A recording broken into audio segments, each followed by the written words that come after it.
Hello, Scott from Wessex Blades. This is a VR for Shaun Hawkins, and for his sub giveaway, what he was after was just pointers, information on gear that we might have come across and that we're using within our system that we're getting on with really well. And you know, it just saves buying stuff that's rubbish, buying stuff that's not great, when all along you could have picked up tips from someone else saying, tell you what, that's the sort of thing to go for. And yeah, it's still personal choice.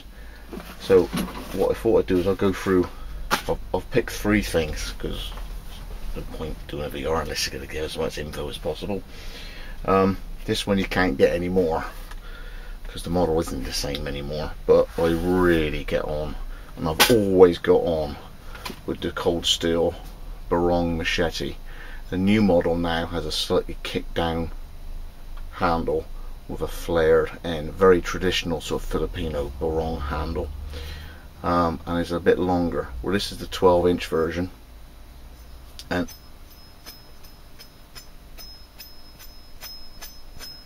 I don't know whether I got a good one. I don't know whether this is typical of the batches that came out from wherever they made it. This thing has just been amazing. It'll do everything from chopping down green to that big. It'll go through logs with a batten. Yeah, it messes up the batten because it's only 2.5mm thick, but it does just about everything you could possibly ask for. You know, you could skin stuff with this.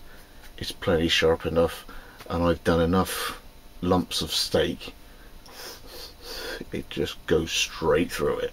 It's a butcher knife, a carving knife, wood processing unit, the whole thing. And the old handle that I've got is a rubbery one, so it takes the shock out of everything as well.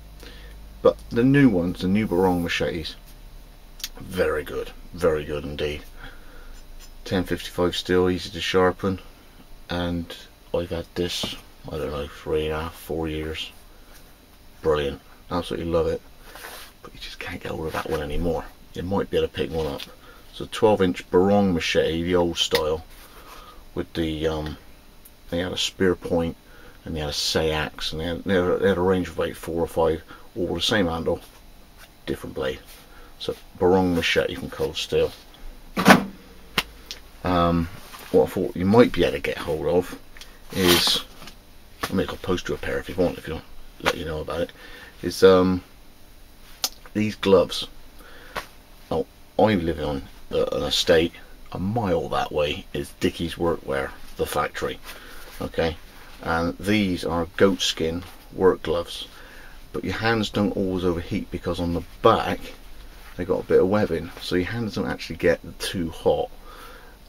They're warm enough for winter wear, they're not too hot for summer.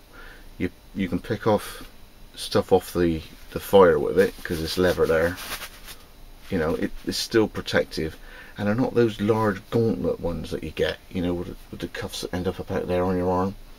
They just stop on a Velcro wrist strap like this.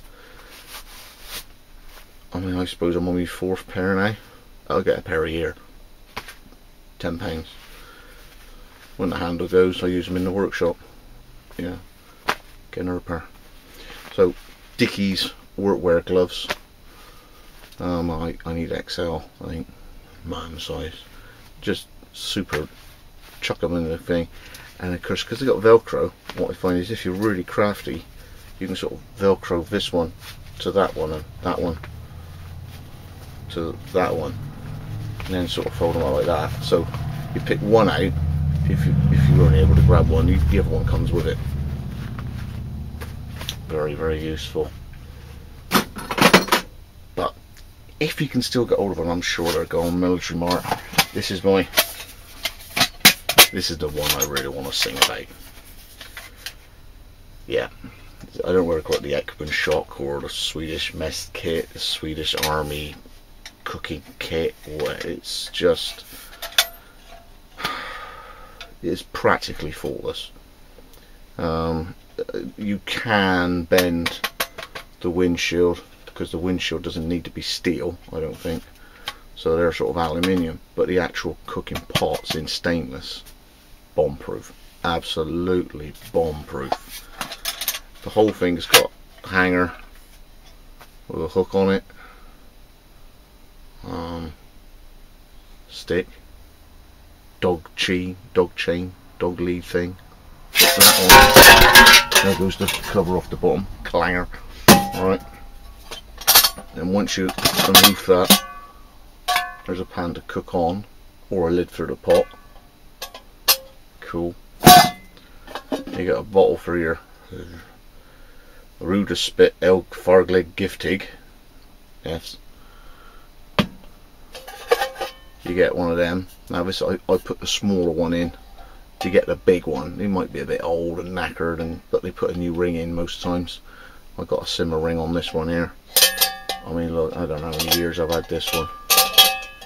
This is the dirtiest, oldest one. I don't even scrub the outside, I just clean the inside. That's all I do, clean the inside. And every now and again just beat it off with a stick or something. It's just great. I suppose military mart are about £16. 50 years old. Going for another century.